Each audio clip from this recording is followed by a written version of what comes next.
এখন দেখবেন সংবাদ শিরোনাম। তেলের জন্য রাজধানীর পাম্পগুলোতে দীর্ঘ লাইন, আতঙ্কিত হতে মানা করলেন জ্বালানি মন্ত্রী। জেট ফুয়েলের দাম বেড়েছে ৮০ ভাগ। ঢাকা ট্রাফিক ব্যবস্থাপনার আধুনিকায়ন ও নতুন বাইপাস নির্মাণের নির্দেশ প্রধানমন্ত্রীর। ঋণের কিস্তি নিয়ে আইএমএফ প্রতিনিধি দলের সাথে বৈঠক।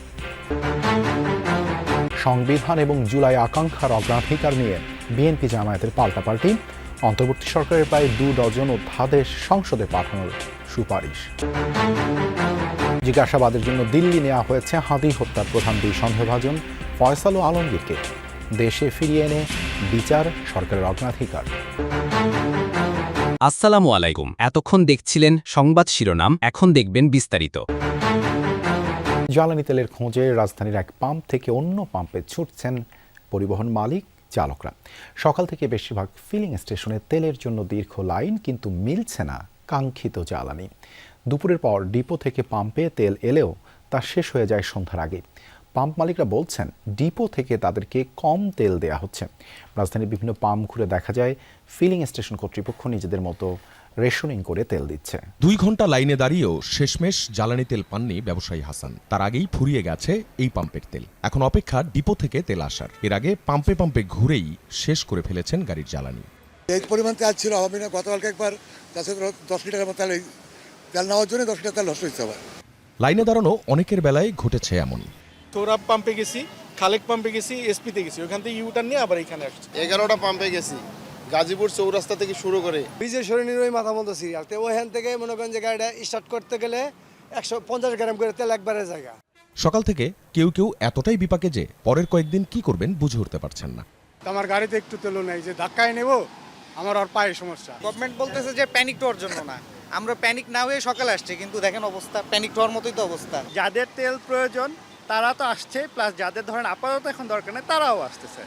জ্বালানি তেলের অপেক্ষায় লাইনে যখন শত শত যানবাহন, তখন পাম্প সংশ্লিষ্টরাও অপেক্ষায় কখন ডিপো থেকে আসবে তেলবাহী ট্রাক।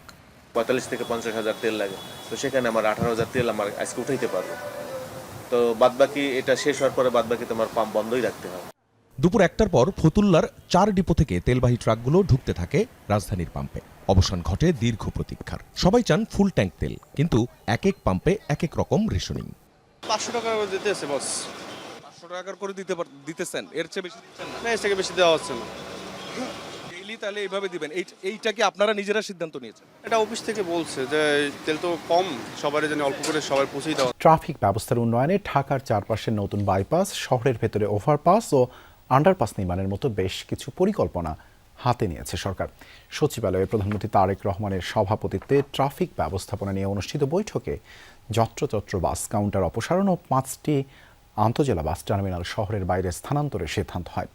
বৈঠক শেষে স্বরাষ্ট্রমন্ত্রী সালাউদ্দিন আহমদ জানান, এপ্রিলের শেষে স্বল্প মেয়াদী পরিকল্পনা বাস্তবায়ন করতে পারলে এর সুফল পাবেন নাগরিকরা। ঢাকা যানজটের শহর, ঘন্টার পর ঘন্টা সড়কেই সময় পার। চলন্ত ঢাকা হয়ে পড়ে স্থবির, নষ্ট হয় নাগরিকের কর্মঘণ্টা। তীব্র জটে মানসিক ও শারীরিক অসুস্থতাও বাড়ে। এবারের নতুন রাজনৈতিক সরকার পদক্ষেপ নিচ্ছে যানজট নিয়ন্ত্রণে। ঈদের ছুটির পর প্রথম কর্মদিবসেই ঢাকা শহরের যানজট নিয়ন্ত্রণ ও ট্রাফিক ব্যবস্থাপনা আধুনিকায়নের লক্ষ্যে প্রধানমন্ত্রী তারেক রহমানের সভাপতিত্বে সচিবালয়ে মন্ত্রিপরিষদ বিভাগে সভা অনুষ্ঠিত হয়। প্রায় 3 ঘন্টার এই বৈঠকে যোগ দেন স্বরাষ্ট্রমন্ত্রী, সড়ক পরিবহন ও সেতুমন্ত্রী, ঢাকার 2 সিটি প্রশাসক, পুলিশের আইজি সহ ঊর্ধ্বতন কর্মকর্তারা। বৈঠক শেষে স্বরাষ্ট্রমন্ত্রী জানান, কর্মঘণ্টা যেন নষ্ট না হয় সেজন্য ব্যাপক পরিকল্পনা হাতে নিয়েছেন প্রধানমন্ত্রী। দেশীয় প্রযুক্তিতে ট্রাফিক সিগন্যাল অটোমেশনের পরিকল্পনার কথাও জানান তিনি। এপ্রিল মাসের শেষ নাগাদ মোটামুটি স্বল্প মেয়াদী যে সমস্ত পরিকল্পনা নেওয়া হয়েছে সেগুলোর বাস্তবায়ন করতে পারবো। তার ফলে ঢাকা শহরে যানজট সমস্যার অনেকটা নিরসন হবে স্বল্প মেয়াদে। তারপরে মধ্যমেয়াদী এবং দীর্ঘমেয়াদী পরিকল্পনাগুলো বাস্তবায়ন করলে আশা করা যায় এই আমাদের ট্রাফিক সিস্টেমের একটা ব্যাপক। ঢাকার 2 সিটির প্রশাসক জানান, ট্রাফিক সমস্যা সমাধানে কিছু বিষয় চিহ্নিত করে সমন্বিতভাবে তা সমাধানের উদ্যোগ নেওয়া হচ্ছে। ট্রাফিক সমস্যাটা যেটা আছে এগুলো গাইড কিছু কিছু পিন পয়েন্ট করেছেন, এগুলো সমস্যার সমাধান দরকার। অটোরিকশা আছে, এর মধ্যে মেন রাস্তায় ফুটপাথগুলো আছে, এগুলি নিয়ে বিস্তার আলাপ আলোচনা হয়েছে। আমাদেরকে টাইম ফ্রেম বেঁধে দিয়েছে। জুলাই যোদ্ধাদের দায় মুক্তি দিয়ে অন্তর্বর্তী সরকারের অধ্যাদেশ বহাল রাখা সহ প্রায় 2 ডজন অধ্যাদেশ সংসদে পাঠানোর বিষয়ে একমত হন হয়েছে সংসদীয় বিশেষ কমিটি। তবে গুম খুন প্রতিরোধ, পুলিশ কমিশন ও সুপ্রিম কোর্ট সচিবালয় সহ কিছু অধ্যাদেশে সংশোধনী দিয়েছেন বিশেষ কমিটিতে থাকা বিরোধী দলের সদস্যরা। জুলাই আকাঙ্ক্ষাকে প্রাধান্য দিয়ে সংবিধান অনুযায়ী অধ্যাদেশ পর্যালোচনার কথা বলেছেন আইনমন্ত্রী মোহাম্মদ আসাদুজ্জামান। তবে সংবিধানের চাইতে জুলাই চেতনাকে গুরুত্ব দেওয়ার দাবি জামায়াতের এমপি রফিকুল ইসলাম খানের। সংসদের প্রথম অধিবেশনেই অন্তর্বর্তীকালীন সরকারের করা 133টি অধ্যাদেশের বিষয়ে সিদ্ধান্ত নিতে চায় সরকার। সেজন্য সরকারি ও বিরোধী দলের সদস্যদের সমন্বয়ে 14 সদস্যের সংসদীয় বিশেষ কমিটি করা হয়। বুধবার সেই কমিটির প্রথম বৈঠক অনুষ্ঠিত হয় সংসদ ভবনের ক্যাবিনেট কক্ষে, যেখানে অধ্যাদেশ যাচাই বাছাই করা হয়। বৈঠকে সভাপতিত্ব করেন অ্যাডভোকেট জয়নুল আবেদিন। যোগ দেন স্বরাষ্ট্রমন্ত্রী সালাউদ্দিন আহমদ, আইনমন্ত্রী মোহাম্মদ আসাদুজ্জামান সহ কমিটির বেশিরভাগ সদস্য। বিরোধী দল থেকে ছিলেন এমপি মুজিবুর রহমান ও রফিকুল ইসলাম খান। প্রথম দিনের বৈঠকে 133টি অধ্যাদেশের মধ্যে 27টি নিয়ে আলোচনা হয়। জুলাই যোদ্ধাদের তাদেরকে সেই নামে অভিহিত করা হয়েছে। গণ অভ্যুত্থানে যারা নেতৃত্ব দিয়েছে, অংশগ্রহণ করেছে, সেই বিষয়ে ইনডেমনিটি দেওয়ার একটা বিষয় অধ্যাদেশ আছে। যেমন এইগুলোকে আমরা গ্রহণ করব। ফ্যাসিবাদী সরকারের সময়ে বিভিন্ন প্রতিষ্ঠানের নামকরণ করা হয়েছিল, তাদের নেতাদের নাম বিভিন্ন নামে, এগুলো বিলুপ্ত করা হয়েছে। এগুলো ইজিলি আমরা গ্রহণ করব। 27টি পর্যন্ত আজকে গিয়েছি। এর মধ্যে 4-5টা নেক্সট মিটিংয়ে আলোচনা হয়, পরবর্তী সময় আলোচনা হবে, আরও সংশোধন কি বলে বিয়োজন সহ। আর বেশিরভাগ বিষয়ে আমরা একমত হয়েছি।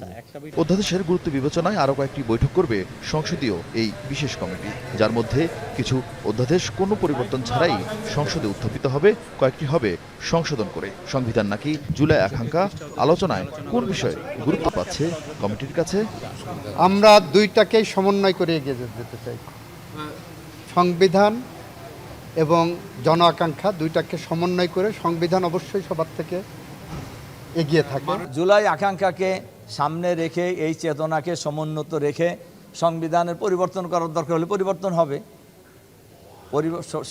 সংবিধান তো কোনো ওহিও না, কোনো কোরআনও নয়, বরঞ্চ এইটা দেশের প্রয়োজনে, জনগণের প্রয়োজনে পরিবর্তন হতেই পারে। কলকাতায় আটক হাদি হত্যার আসামিদের জিজ্ঞাসাবাদের জন্য এখনও কনসিউলার অ্যাক্সেস পায়নি ঢাকা।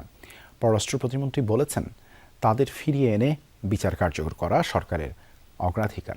আর প্রতিবেশী দেশটি থেকে জ্বালানি আনার ব্যাপারেও সবুজ সংকেত মিলেছে বলে দাবি করেন তিনি।